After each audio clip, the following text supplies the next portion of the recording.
जय महाराष्ट्र. आवाज कोणाचा? आवाज दुमदुमतो आहे तो शिवसैनिकाचा. आवाज घराघरापर्यंत जाऊन पोहोचतो आहे तो एका निष्ठावान शिवसैनिक, शिवसेनेचे नेते संजयजी राऊत यांचा. या पूर्वीच्या भागात आपण त्यांचे विचार ऐकले. अत्यंत मोकळेपणानं जे जे प्रश्न विचारले त्या प्रश्नांना ठामपणे सामोरे गेले. अजूनही बरेचसे प्रश्न जे तुमच्या मनात आहेत ते आता थेट विचारणार आहोत. स्वागत करूया पुन्हा एकदा शिवसेना नेते संजयजी राऊत यांचं. जय महाराष्ट्र. गेल्या भागात गप्पा सुरू होत्या. अनेक प्रश्नांची उत्तरं आपण ठामपणे देत होता. हे सगळं सुरू असताना आदरणीय शरदचंद्रजी पवार साहेब आणि तुमचं नातं याविषयी बोलत असताना एक छान आठवण तुम्ही सांगितली. ती म्हणजे शिवसेनेच्या पहिल्या मेळाव्यासाठी शिवसेनेवरती प्रखर विरोध करणारे आदरणीय डांगे यांना हिंदू हृदय सम्राट शिवसेना प्रमुख बाळासाहेब ठाकरे यांनी बोलावलेलं होतं. होय. काय आहे ती आठवण? सगळ्यांना त्यावेळेला हा एक वैचारिक धक्का होता. तेव्हा इलेक्ट्रॉनिक मीडिया नव्हता, म्हणजे वृत्तपत्र.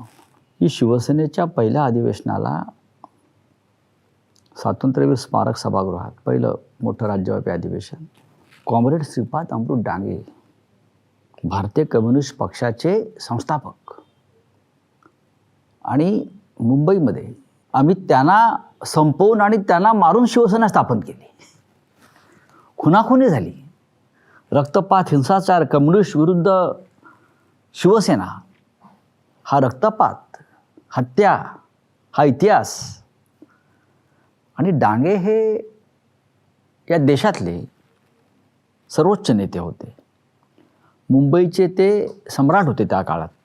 हे सगळ्यांना माहिती आहे. तुम्ही लहान असाल, आपण लहान असू, पण मुंबईचे सम्राट जे होते, म्हणजे गिरण्यांचा नेतृत्व, 250-300 गिरण्यांचा कामगार त्यांच्या पाठीशी होता. ज्याच्या हातात गिरण्या तो मुंबईचा सम्राट होता. बंद म्हणजे बंद करण्याची ताकद त्यांच्यामध्ये होती. असे डांगेंना, म्हणजे त्यांच्या पक्षाला संपवून आपण शिवसेना उभी केली त्या काळात. जेव्हा डांगेचं नाव समोर आलं तर बाळासाहेबांची भूमिका अशी होती की आपण विरोध केला तरी डांगे हे महान आहेत. त्यांचा विचार, त्यांच्या भूमिका या राष्ट्रहिताच्या आहेत.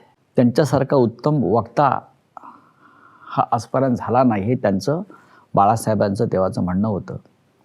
मी जेव्हा बाळासाहेबांशी चर्चा केली, कारण मी एक जिज्ञासू माणूस आहे, मी विचारायचो बाळासाहेब का, हे का, ते का. ते सांगायचे की बाळासाहेबांचं जे भाषण शैली आहे त्याच्यावरती डांग्यांचा प्रभाव होता. ते सांगायचे डांग्यांच्या भाषण शैलीचा, त्यांचा बोलण्याचा प्रभाव माझ्यावरती आहे. डांगे हे मी डांग्याने खूप वेळा पाहिला आहे. मला डांग्यांविषयी आकर्षण होतं फार.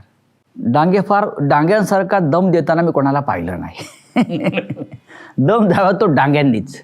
अशी अनेक उदाहरणं मी पाहिलेली आहेत. आणि चेहऱ्यावरची सुरकुती न हलवता दम द्यायचे ते. अशी मला खूप उदाहरणं सांगता येतील. पण स्वातंत्र्यवीर सावरकर सभागृहात झालं, डांग्यांना बोलवलं त्या कार्यक्रमाला, लोकांना आश्चर्य वाटलं. आणि दुपारच्या जेवणाच्या सुट्टीनंतर डांग्यांचं भाषण होतं, म्हणजे दुसऱ्या सत्रात. मी पाहिलं लोक जेवायला गेले नाहीत डांगे येणार म्हणून. आपला क्राऊड सगळा शिवसैनिकांचा, मराठी तरुणांचा, पण डांगे येतील आणि आपली जागा जाईल. तेव्हा खुर्च्या नव्हत्या, म्हणजे लोक तिथेच काहीतरी खाऊन डांग्यांची वाट बघत थांबले. डांगे आले, डांगे उतरले, मी माझ्या डोळ्याने पाहिलं. डांगे तुरतूर चालत गेले. डांगे असे फार उंच नव्हते, डांगे असे बुटके होते, असे लहानसे होते, पण त्यांच्या चेहऱ्यावरती फार तेज असायचं. डोळे त्यांचे लुकलुक करायचे, असे मिश्किल हसायचे. मिश्किल हसणं म्हणजे काय ते डांग्यांचं होतं. डांगे आल्याने डांग्याने एंट्री केल्यावरती संपूर्ण सभागृहामध्ये चैतन्य. शिवसैनिक होते, सगळे उभे राहिले, टाळ्यांचा कडकडाट. डांगे गेले व्यासपीठावरती, शिवसेना प्रमुख आपले होते. डांग्यांनी व्यासपीठावरती प्रवेश केल्यावरती शिवसेना प्रमुखांनी अत्यंत विनम्रतेने त्यांना साष्टांग दंडवत घातला. आणि त्याच्यापुढे आपण विनम्रपणे झुकावं अशा पद्धतीनं त्यांनी त्या आपल्या राजकीय शत्रूला सुद्धा त्यांनी विनम्र अभिवादन केलं. त्या पद्धतीनं त्यांच्या चरणांना स्पर्श केला. अक्षरशः आम्ही रोमांचित झालो की किती मोठा माणूस आहे बाळासाहेब ठाकरे, जो आपल्या प्रखर कडवट शत्रूला सुद्धा त्याच्यापुढे, त्याच्या विद्वत्तेपुढे, त्याच्या विचारापुढे झुकला, विनम्र झाला. ही विनम्रता राजकारणात आज नाही आहे. त्यानंतर बाळासाहेबांनी त्यांचा सत्कार केला, शाल वगैरे सगळं झालं. त्याच व्यासपीठावरती विद्याधर गोखलेसुद्धा होते, मला आठवत आहे. आणि नंतर जेव्हा डांगे भाषणाला उभे राहिले, बाळासाहेबांनी फार छोटं भाषण केलं. बाळासाहेब म्हटले मला डांग्यांचं ऐकायचं आहे, डांगे साहेबांचं ऐकायचं आहे सगळ्यांप्रमाणे. डांगे भाषणाला उभे राहिले आणि जो काय टाळ्यांचा कडकडाट सुरू झाला, लोक उभे राहिले सगळे सगळे शिवसैनिक. डांग्यांची क्रेज बघा. डांगे उभे राहिले 5 मिनटं 10 मिनटं, भाषणात तो कडकडाट थांबे ना. डांग्याने मिश्किलपणे शिवसेना प्रमुखाकडे बघितलं आणि पहिलं पहा, तुमचे लोक माझ्यासाठी टाळ्या वाजवत आहेत म्हटले. आणि मग डांगे एकच वाक्य म्हणाले, बाळासाहेब पहा, हे चित्र पहा म्हटले. या हाताने कालपर्यंत माझ्यावर दगड मारले, आज ते माझ्यासाठी टाळ्या वाजवत आहेत आणि मला फुलं देत आहेत. बाळासाहेब जरा फक्त नमस्कार केला. हे बाळासाहेब ठाकरे, विनम्रता. बाळासाहेब ठाकरे यांच्यासारखा विनम्र नेता, सहृदय माणूस मी माझ्या जीवनात पाहिला नाही. शत्रूचाही सन्मान करणारा नेता, किंबहुना शत्रूचंही अहित होऊ नये अशी भूमिका घेणारा नेता. जरी शत्रू असला तरी त्याच्या कुटुंबाला कोणता त्रास होऊ नये म्हणून काळजी घेणारा नेता. हे बाळासाहेब ठाकरे आम्ही अनुभवले, पाहिले. आणि आम्ही का जोडलो बाळासाहेबांशी इतका प्रखरतेने, हे त्यांच्यातले जे माणूसपण आम्ही पाहिलं. नेतृत्व तर आहेच प्रचंड. शत्रूवरती, राजकीय शत्रूवर सुद्धा त्याच्या विद्वत्तेवरती, त्याच्या गुणांवरती, त्यांच्या विचारांवरती प्रभावित होऊन नम्रपणा असं बोलत असताना ती विनम्रता आज राहिली नाही. मला एक अजून आठवण सांगायची वाटते. दत्ताजी साळवे होते आपले. त्यांनी बाळासाहेबांसाठी, शिवसेनेसाठी अख्खं आयुष्य दिलं. जेव्हा आपलं सरकार आलं तेव्हा ते खूप वृद्ध झाले होते, थकले होते. तरी बाळासाहेबांनी त्यांचा सन्मान राहावा म्हणून त्यांना विधान परिषदेमध्ये आमदार म्हणून घेतलं. त्यांना दुपारी डुलकी लागायची. वयानुसार इतक्या वर्षाचे श्रम. मी त्या नेत्याचं नाव सांगत नाही. मी बसलो होतो आणि त्यांनी बाळासाहेबांकडे सांगितलं, बाळासाहेब, दत्ताजी दुपारी विधान परिषदेत झोपतात. बाळासाहेबांनी त्यांच्याकडे पाहिलं. मग काय झालं म्हटलं, त्या माणसाने शिवसेनेसाठी इतके कष्ट घेतलेले, इतके श्रम घेतलेले आहेत. थकलाय तो माणूस आता, तो थकलाय. त्याची डुलकी कसली बघताय, त्यांनी केलेले श्रम बघा म्हटले. तुम्ही त्याचा इतकं श्रम केला आणि मग माझ्याकडे या. हे बाळासाहेब ठाकरे. एकीकडे हे सगळं बघत असताना 25 वर्ष एकत्र असलेल्या मित्रपक्षानेच जेव्हा शिवसेनेला दगा दिला, असं का केलं असावं?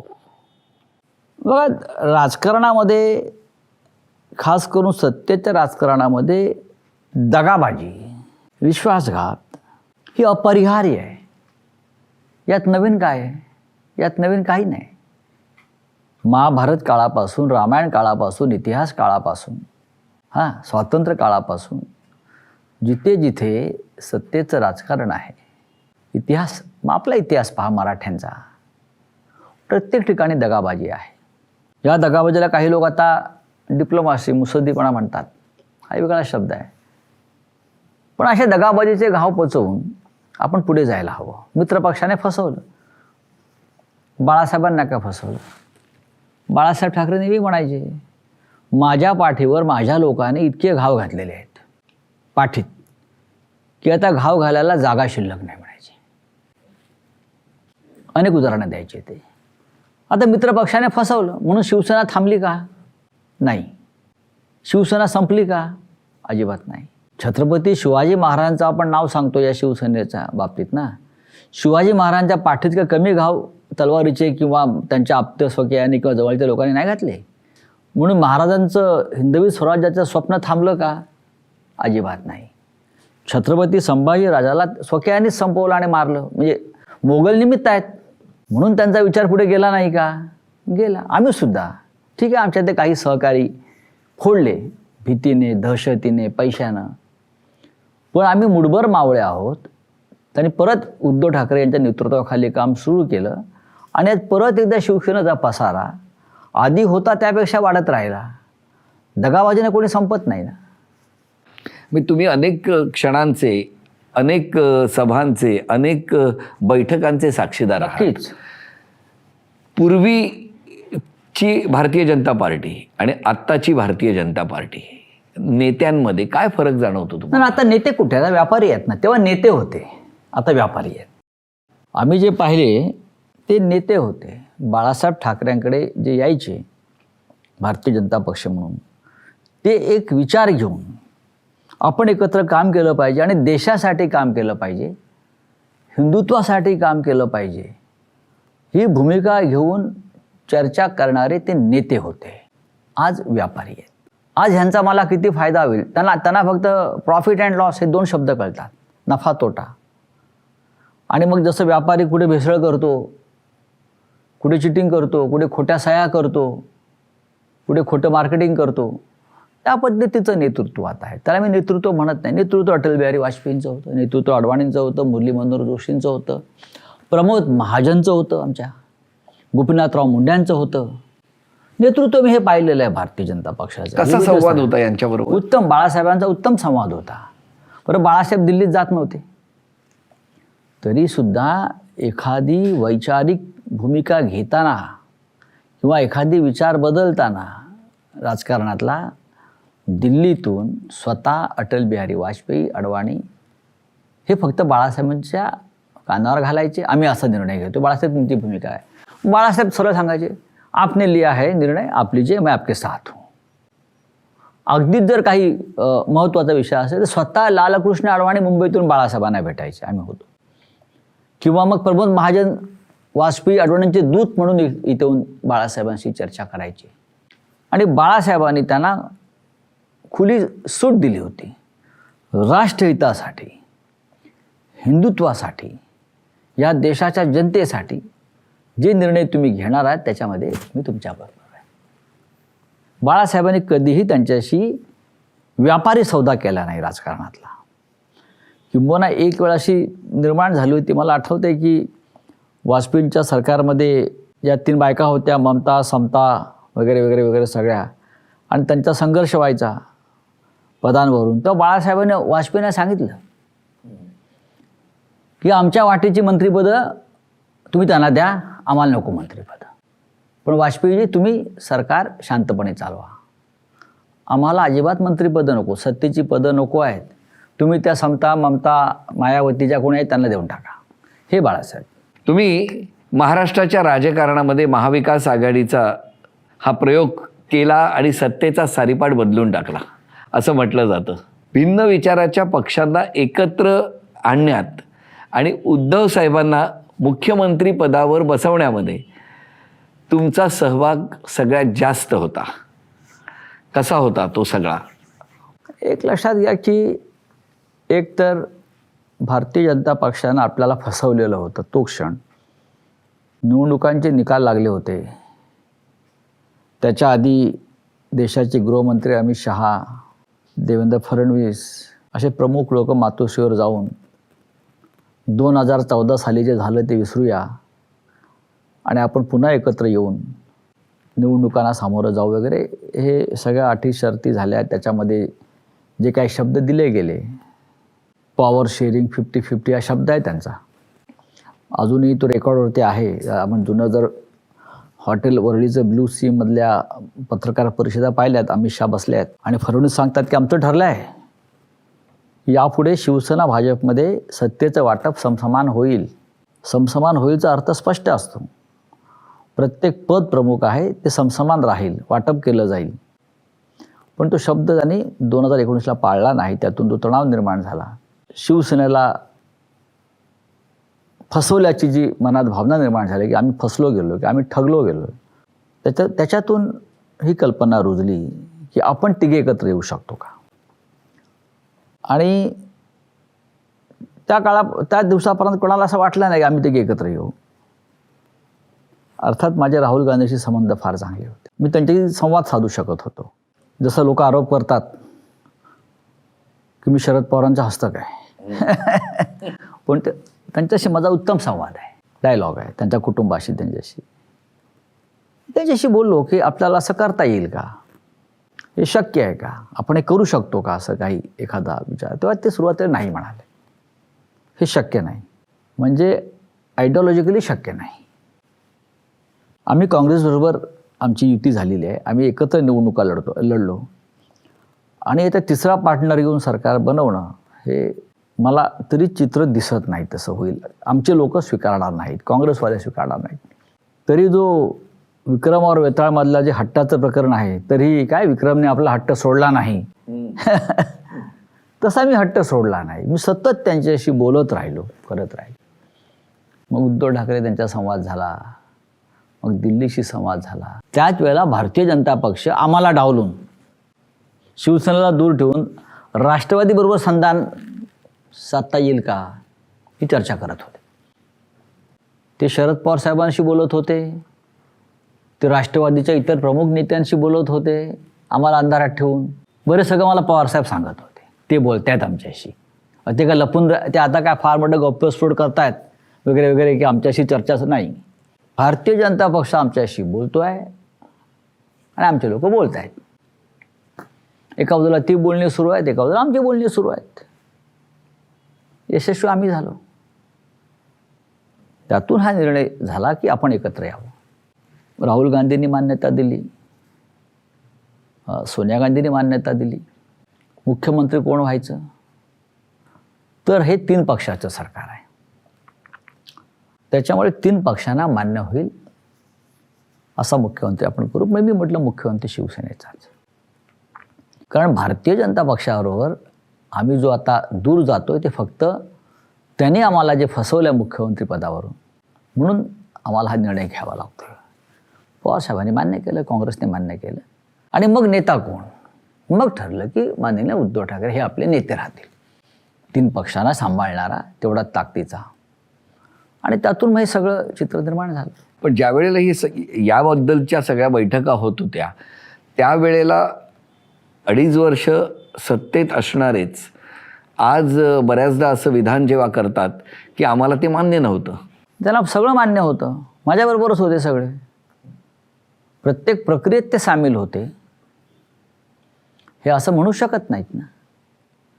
त्यावेळच्या प्रत्येक प्रक्रियेत घडामोडीमध्ये उद्धव ठाकरे हे त्यांना सामील करूनच घेत होते. एक सांगतो, जर भारतीय जनता पक्षानं दिलेला शब्द पाळला असता शिवसेनेला 2.5 वर्ष मुख्यमंत्रीपदाचा, तर उद्धव ठाकरे मुख्यमंत्री झाले नसते, एकनाथ शिंदे झाले असते. एकनाथ शिंदेच झाले असते. मी तुम्हाला हे अत्यंत जबाबदारीनं सांगतोय. जर भारतीय जनता पक्षानं दिलेला शब्द पाळला असता शिवसेनेला की मुख्यमंत्रीपद 2.5 वर्ष, तर उद्धव ठाकरे यांनी 100% एकनाथ शिंदे यांचंच नाव मुख्यमंत्रीपदासाठी दिलं असतं. पण त्यांचं मुख्यमंत्रीपद नाकारलं ते भारतीय जनता पक्षानं. तेव्हा त्यांनी मान्य केलं असतं तर हा पक्ष फुटला नसता. तुम्ही आता दिलत ना, पण तेव्हा सुद्धा आम्ही ह्यानाच करणार होतो ना 2.5 वर्ष. तेव्हा तुम्ही काय ना मान्य केलं ते. त्याच्यामुळे हे सरकार स्थापन झालं. त्या सरकारमध्ये महत्त्वाच्या खात्यांची जबाबदारी मुख्यमंत्र्यांनी दिली कोणावर, एकनाथ शिंदेंवरच दिली आहे. महत्त्वाचे खाते आहेत त्यांच्याकडे 2ऱ्या क्रमांकाची. पहा तुम्ही, अजून काय पाहिजे माणसाला. पण महाविकास आघाडीचा जेव्हा प्रयोग करायचं ठरलं त्यावेळेला पाहता एकंदरीत, कारण त्यापूर्वीच्या निवडणुकीमध्ये विरोधक म्हणून त्यांच्याबरोबर लढलेलं असताना महाराष्ट्र हा निर्णय कसा स्वीकारेल याबद्दल जराही मनात कुठे किंतु परंतु नव्हता. अजिबात नाही. 2014 साली आम्ही भारतीय जनता पक्षाविरोधात लढलो ना. लोकांनी आम्हाला मॅन्डेट जे दिलं ते भारतीय जनता पक्षाच्या विरोधात दिलेलं आहे. आम्ही एकत्र लढलो नाही. ते काय मूर्ख आहेत, ते जे बोलत आहेत, माझ्या भाषेत चुते आहेत ते लोक. हां, मूर्ख आहेत ते. मॅन्डेट भारतीय जनता पक्षाविरुद्ध होतं त्यावेळेला. भारतीय जनता पक्षाला बहुमत नव्हतं. मोदींच्या लाटेमध्ये सुद्धा उद्धव ठाकरे यांच्या नेतृत्वाखालच्या शिवसेनेला 64 जागा आम्ही जिंकू शकलो. आमचा दारुण पराभव करण्यासाठी मोठं कारस्थान रचलं गेलं. आम्ही 64 जागा जिंकलो. लक्षात घ्या, हे मॅन्डेट आम्हाला भाजपच्या विरुद्ध होतं. पण तरी आम्ही एकत्र आलो ना. तो हे काय सांगतात ते, हा विचार कसला विचार राजकारणामध्ये आहे? तुम्ही कोणत्या विचाराने गेला पक्ष सोडून फोडून? तुम्ही कोणता विचार करताय? आणि आज तुम्ही कोणत्या विचारानं राष्ट्रवादी फोडलीत किंवा शिवसेना फोडलीत? हे काय मॅन्डेट आहे का? 100 भ्रष्टाचारी गोळा करायचे जगभरातले आणि आपल्या पक्षात आणायचे. हा कोणता मॅन्डेट आहे? याला मॅन्डेट नाही म्हणत, व्यापार म्हणतात. पण आता राजकारण बदललं आहे. द्वेषाचं राजकारण सुरू झालं आहे.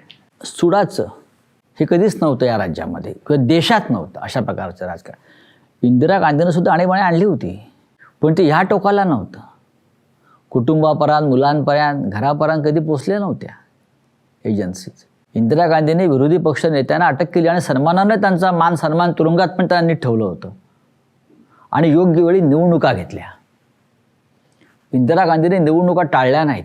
1978 साली मुदत संपली, निवडणुका घेतल्या. निवडणुकांना सामोरा गेल्या, पराभूत झाल्या, पण निवडणुका टाळल्या नाहीत. पराभूत झाल्या, परत त्या जनतेमध्ये गेल्या, परत जिंकून आल्या. हे घाबरतात.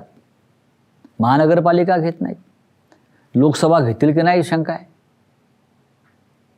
जनतेला घाबरतात. जो जनतेला घाबरतो तो नेता नाही. द्वेषाचं असं मी म्हणत असताना तुम्ही म्हणालात सुडाचं राजकारण. होय. आणि या सुडाच्या राजकारणाचे बळी तुम्हीही पडला नक्कीच असं वाटतं? हो, 100%. 100%. कारण बघा, आज आपण बोलतो आहोत आणि ऑगस्ट महिना आहे. हो, 1 वर्ष झालं. हो, 1 ऑगस्टला. 1 ऑगस्ट. आणि 1 ऑगस्टला तो दिवस, ते सगळं आम्ही बघत होतो, अनुभवत होतो. त्या आधीची रात्र ही तुमच्यासाठी आणि तुमच्या कुटुंबासाठी खूप कठीण असेल. नक्कीच. मुळात कसं आहे की त्या काळात पक्ष फुटला होता. नवीन सरकार एकनाथ शिंदे यांच्या नेतृत्वाखाली बनण्याची प्रक्रिया सुरू होती जवळजवळ. माझ्यावरती प्रचंड दबाव होता की मी सुद्धा पक्ष सोडायला हवा. मोठ्या प्रमाणात दबाव होता. किंवा मी उद्धव ठाकरेंच्या बरोबर राहू नये, शिवसेनेत राहू नये, मी शांत राहावं. पण मी त्याही परिस्थितीमध्ये पक्षाची खिंड लढवत होतो, कारण सगळेच हतबल होते. काय होतंही कळत नव्हतं लोकांना. अशा वेळेला आपला पक्ष जिवंत आहे, आपला नेता संघर्ष करतोय, कार्यकर्त्यांना बळ द्यायला पाहिजे. अशा वेळेला जर माझ्यासारखा माणूस समोर आला तर त्याच्यावर दबाव हा येणारच, हे मला माहीत होतं. मग खोटी प्रकरणं ज्याच्याशी माझा कधी काळीमात्र संबंध आला नाही. आणि मग एक दिवस अचानक काही लोक इथून दिल्लीला गेले, दिल्लीतल्या वरिष्ठांना भेटले आणि म्हटले संजय राऊतचा आम्हाला त्रास होतो आहे, तो असेल तर आम्हाला अडचण निर्माण होतील, त्याचा बंदोबस्त करा. मग त्याने एक फोन उचलला आणि उसको अंदर डालो. ही मोगलाई आहे. मग ते त्यांचं सैन्य जे आहे काय असतं ते येतं, सकाळी धाडी घालतात आपल्यावरती काही नसताना, आपल्या घराचा ताबा घेतात, त्यांच्या बापाचं घर असल्यासारखं. कुठेही घुसतात, देवघरात घुसतील, बाथरूममध्ये घुसतील, तोडफोड करतात, फायली उडवतात. मी त्यांना आल्यावरच मारलो, मला तुम्ही अटक करायला आलाय का? नाही, आम्हाला आदेश नाही. बोललो तुम्हाला आदेश आहे माझ्या अटकेचा, मला माहिती आहे. मला जर तुम्ही अटक केली नाही तर या सरकार पुढे अडचणी येतील, तो आप मुझे अरेस्ट करो, ये घर में क्यों आप तकलीफ दे रहे हो? I am ready. नहीं ऐसा नहीं, देखो घर में मत तकलीफ देना, बच्चे है, ये है, महिलाएं है. 4 वाजता मला घेऊन गेले. मी आनंदात गेलो, आईला भेटलो, मुलांना भेटलो. अजिबात चिंता करायची नाही. आमच्या घरचे खंबीर आहेत, तेही बाळासाहेबांचे भक्त आहेत सगळे. बाळासाहेबांच्या फोटोला नमस्कार केला, आईला नमस्कार केला. गाडीत बसलो, प्रचंड गर्दी होती बाहेर. तो भगवा गळ्यात हाच फडकत राहील. तो फडकवत फडकवत गेलो मी कस्टडीमध्ये शेवटपर्यंत. मी माझ्या आयुष्यात कधी घाबरलो नाही. मी मृत्यूला घाबरलो नाही. मी कोणत्याही प्रसंगाला सामोरा गेलो. मी याच्यापेक्षा वाईट प्रसंग पाहिलेले आहेत. मी अंडरवर्ल्ड पाहिलं आहे. मी अंडरवर्ल्ड जवळून बघितलेलं आहे. माझ्या समोर हत्या पाहिलेल्या आहेत. मी अटक काय आहे. आणि मी माझ्या पक्षासाठी गेलो तुरुंगामध्ये. मी कोणता गुन्हा नाही केला. गेलो, राहिलो 100 दिवसाचा वर काळ. ईडीच्या कोठडीत राहिलो. अर्थरोडसारख्या घाणेरड्या जागेत राहिलो. पण मी कधी माझ्या चेहऱ्यावरती जेव्हा मला कोर्टात आणत होते, माझ्या चेहऱ्यावरती कधी तुम्हाला दुःखाची छटा दिसली नसेल किंवा पश्चाताप दिसला नसेल. मी आनंदात यायचो, मस्त कपडे बिपडे जॅकेट बिकेट घालून. माझ्यामुळे लोक निराश होऊ नयेत की अरे माझा नेता निराश आहे, अरे तो घाबरला, त्याच्या चेहऱ्यावरती भीती स्पष्ट दिसते. नाही, लढलं पाहिजे. मी लढवाई आहे ना, मग माझी वागणूक पण तशीच पाहिजे, माझं प्रेझेंटेशन तसंच पाहिजे. ठीक आहे, एकदा मी त्या भिंतीआड गेल्यावरती जे काय असेल ते असेल जगणं. पण लोकांसमोर मी कधीही ब्रेव चेहऱ्याने, ब्रेव फेस.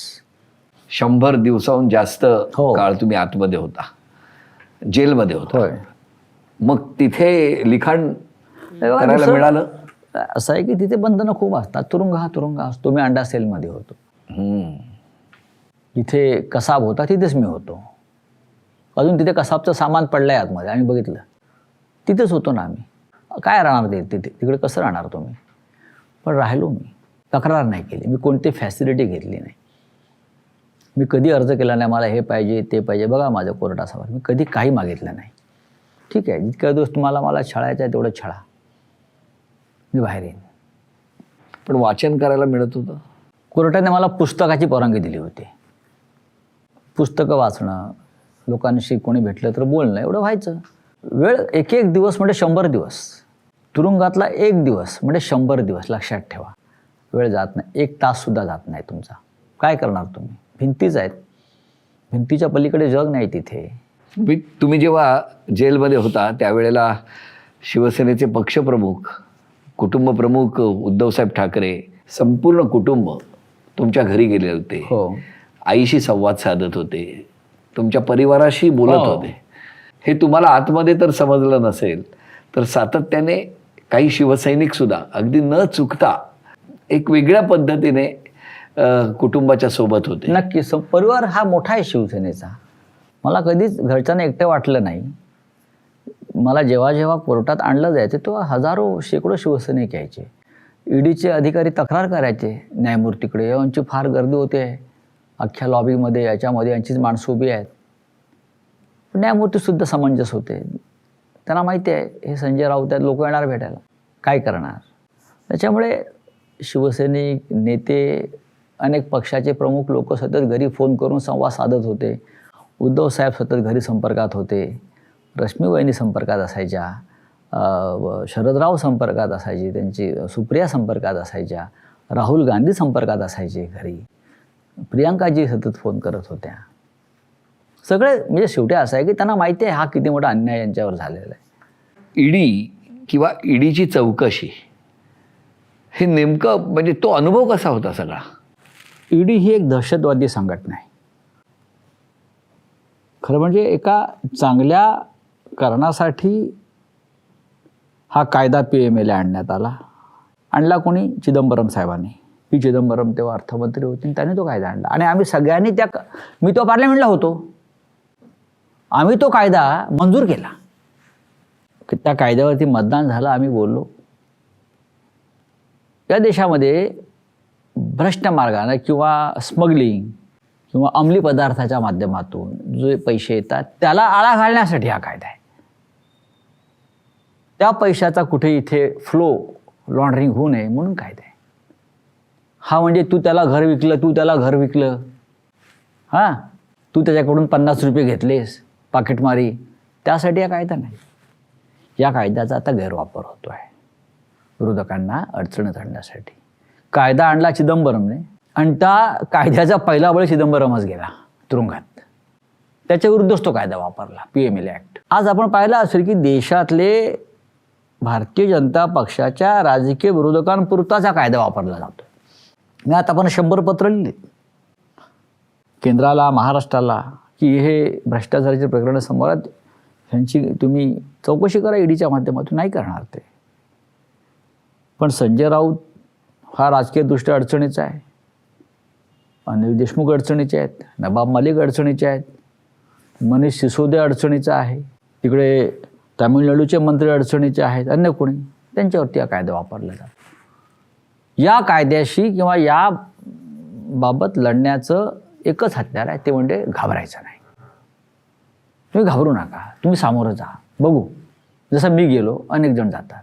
काय करणार ते? किती दिवस तुरुंगात ठेवणार तुम्हाला? मनाची तयारी करा. मी जेव्हा मला चौकशीला बोलवत होते, त्या प्रत्येक वेळेला गाडीमध्ये बॅग घेऊन जायचो तयारीत. संध्याकाळी मला यायचं नाही आहे, हे मला अटक करणार आहेत. कारण तशी त्यांची व्यवस्था त्यांनी केली.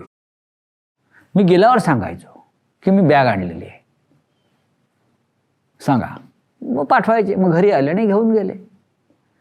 त्या चौकशा काय असतात? काय प्रश्न त्यांच्याकडे असतात? तेच तेच तेच तेच तेच तेच मूळ विषय बाजूला राहतो चौकशीचा, आणि दुसऱ्याच विषयावर ते प्रश्न. त्यांना कोणाला तरी गुंतवायचं असतं, त्या दृष्टीने ती केसची मांडणी करतात. आणि मग जेव्हा ते न्यायालयासमोर येतं, तेव्हा न्यायालयासमोर यातला एकही फोलपणा टिकत नाही. माझ्या बाबतीत जो कोर्टाने निकाल दिला आहे तो ऐतिहासिक आहे. एक तर मला खोट्या प्रकरणामध्ये अडकवलं, कोर्टाने सांगितलं, यांचा काही संबंध नाही. आणि पिक अँड चूज, तुम्ही ठरवता कोणाला पकडायचं आणि मग तुम्ही ती केस बनवता, हे कोर्टाने सांगितलं. पिक अँड चूज. आणि आतापर्यंत किती जणांना शिक्षा झाल्या, किती ट्रायल झाल्या? एकही नाही.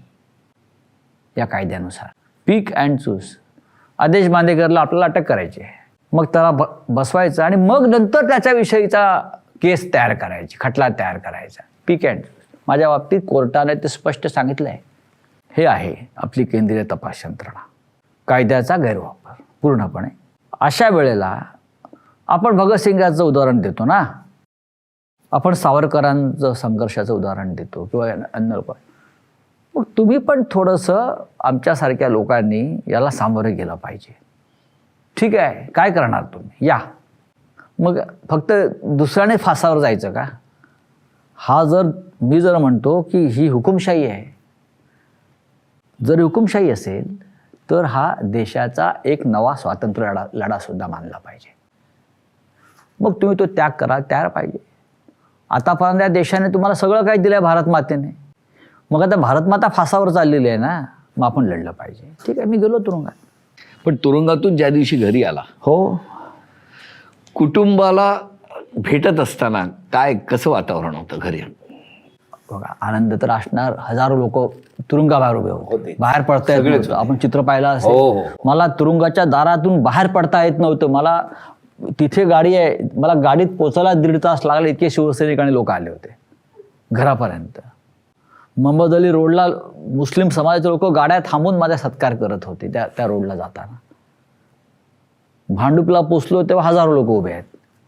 त्यानंतर मी आईला, माझ्या पत्नीला, मुलींना त्यानंतर भेटलो मी सगळं आटपल्यावरती. तिथे भाषण केलं मी की 103 दिवस तुरुंगात होतो ना, 103 आमदार आम्ही निवडून आणू. हे तिकडलं माझं भाषण आहे. जिद्द पाहिजे तुमच्यामध्ये. मी मगाशी म्हटलं ना, नुसतं वाघाचं शरीर असून चालत नाही, वाघाचं काळीज पण असावं लागतं. पण आता जे काही राजकारणाचा चिखल झालेला आहे, सगळं बदललेलं आहे, तो आम्ही नाही केला ना. बाळासाहेब ठाकरे म्हणायचे राजकारणाचं गजकरणं झालं आहे, तेव्हापासून नाही ते. आता चिखल झाला. चिखल कोणी केला? व्यापाऱ्यांनी केला. चिखलामध्ये काय उगवतं? त्यांना वाटतं कमळ उगवतं. नाही, बेडूक आहेत सगळे त्या चिखलामध्ये. फक्त डराडरा करतात एका माणसाच्या नावानं.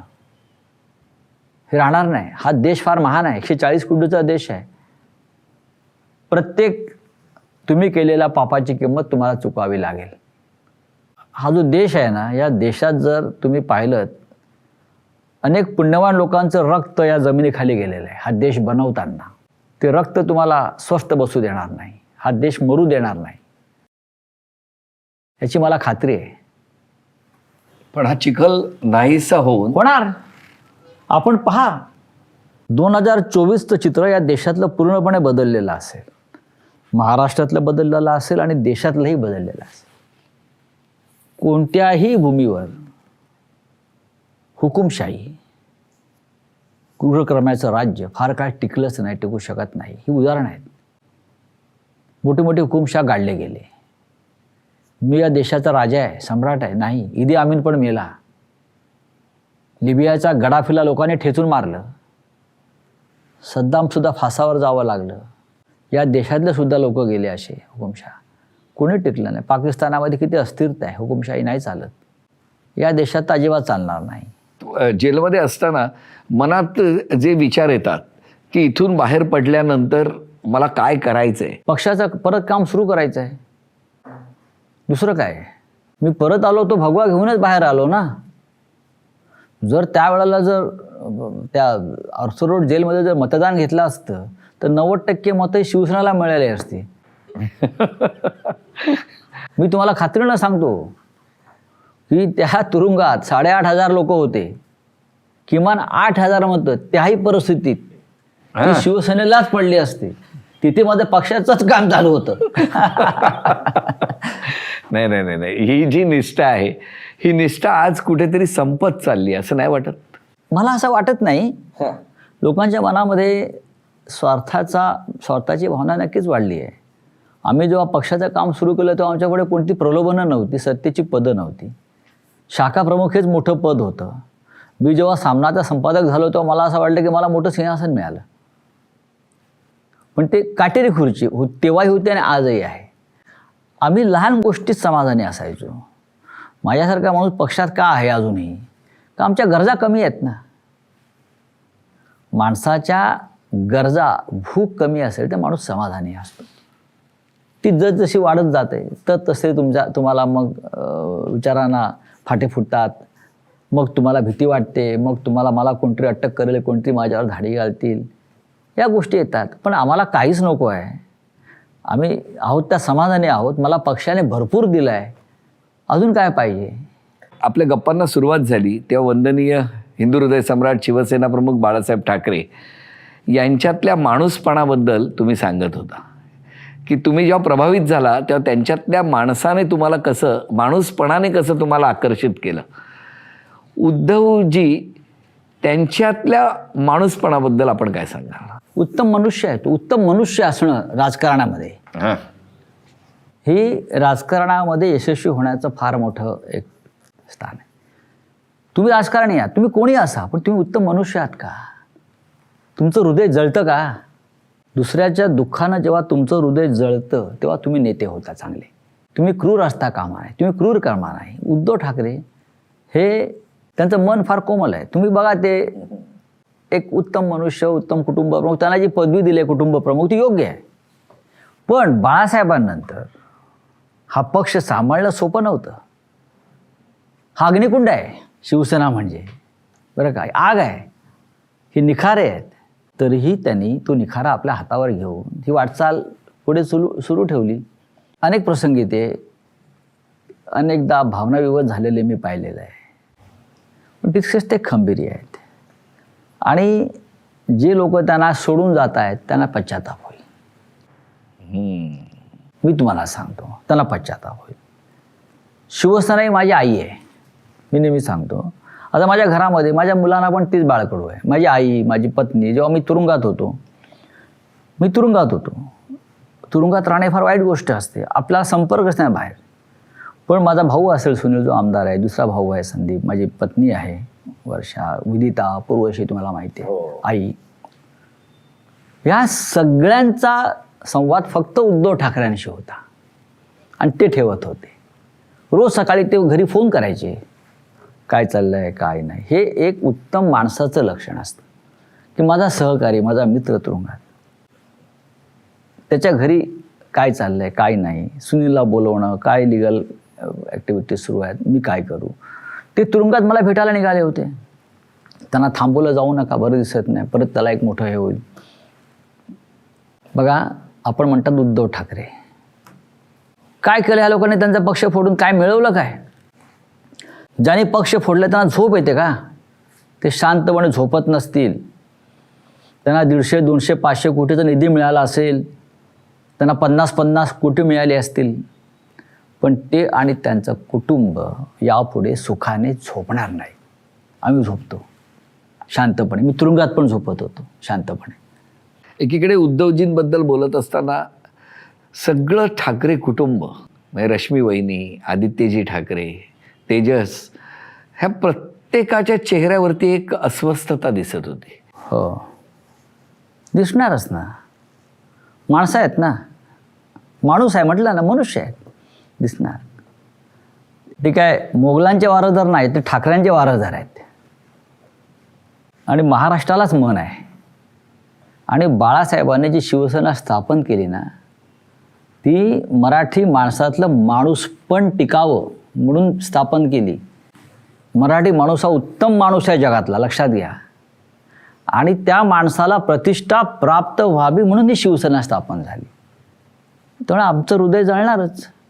उद्धव ठाकरेंना वाईट का वाटणार नाही, ते अस्वस्थ का होणार नाहीत? ज्या हाताने त्याने असं सगळ्यांना भरभरून दिलेलं आहे, त्यांनी त्यांचे हातच कापण्याचा प्रयत्न केल्यावरती ती त्यांच्या चेहऱ्यावरती वेदना दिसणार. पण आम्ही त्यांना म्हणतो हे दिवस जातील, आणि ती दिवस हळूहळू जात आहेत. कारण तुमची मैत्री ही काही लपून राहिलेली नाही. एकीकडे संघटनात्मक जबाबदाऱ्या जरी असल्या तरी तुमची आणि उद्धव साहेबांची मैत्री, ज्या वेळेला अशा चांगल्या माणूसपणावर, त्या माणसावर आपले जुने सहकारी जे सोडून गेलेले आहेत ते अत्यंत कठोर तीव्र भाषेत ज्या वेळेला वाईट वाटतं. आणि वाईट वाटण्यापेक्षा त्यांची कीव येते. त्यांच्याविषयी माझ्या मनात दयाबुद्धी जागरूक होते, कीव येते. तुम्ही ज्यांच्याबरोबर आयुष्य काढलं, ज्यांनी तुम्हाला, बघा बाळासाहेब देसाई नावाचे फार मोठे नेते होते, बाळासाहेब ठाकरेंचे फार जवळचे मित्र ते. शिवसेना वाढीमध्ये त्यांचं योगदान होतं, काँग्रेसचे नेते असून सुद्धा. त्यांचं एक वाक्य माझ्या मनामध्ये कायम असतं.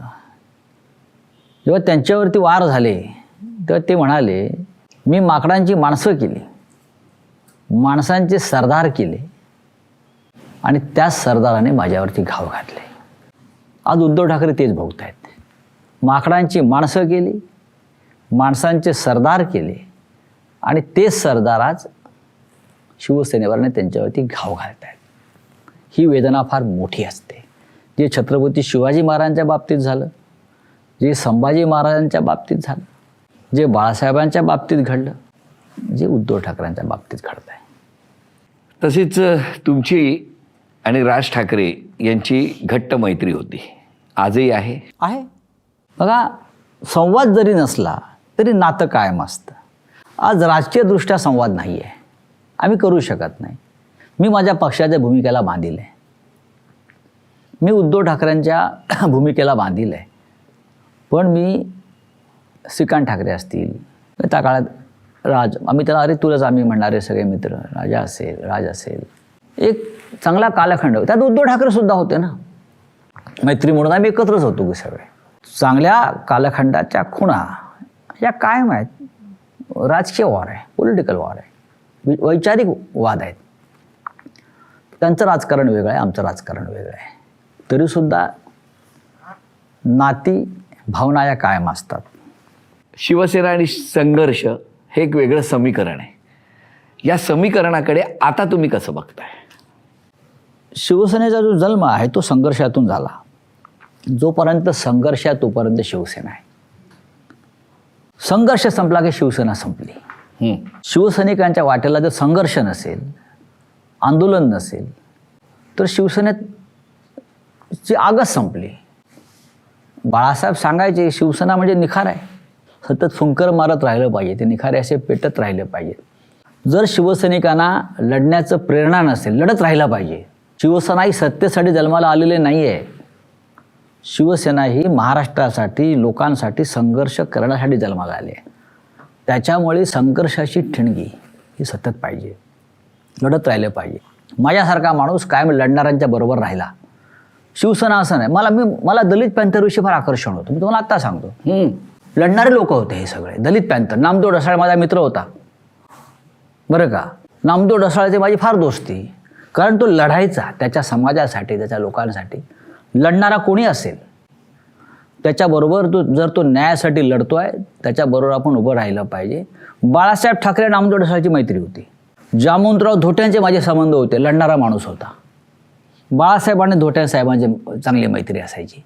शिवसेना भवनावर जेव्हा पहिला हल्ला झाला 80 साली, तेव्हा तिथे बाळासाहेबांबरोबर सगळ्यात पहिले धावणारे नामदेव ढसाळ आणि जामवंतराव धोटे होते.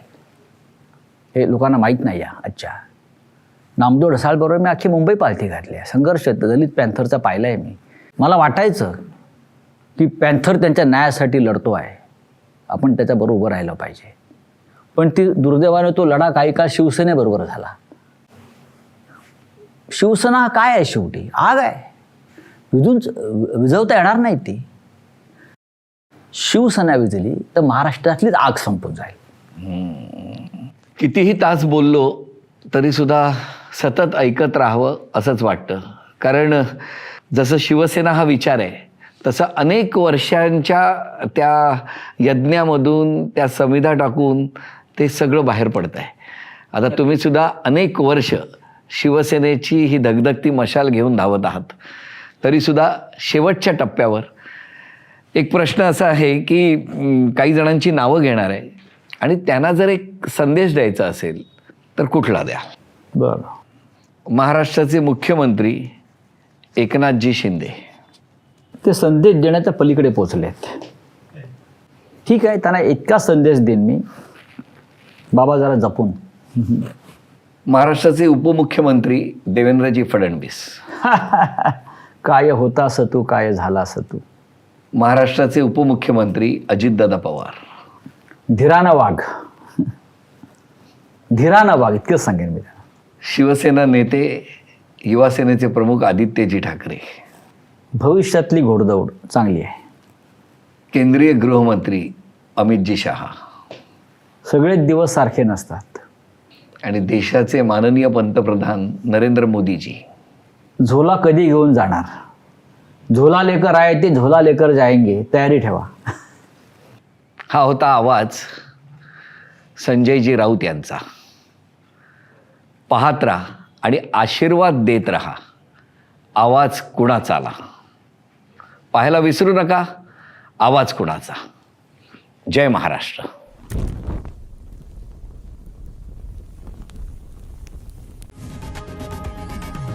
लोकशाही मराठी ऐका, पहा, जागरूक रहा.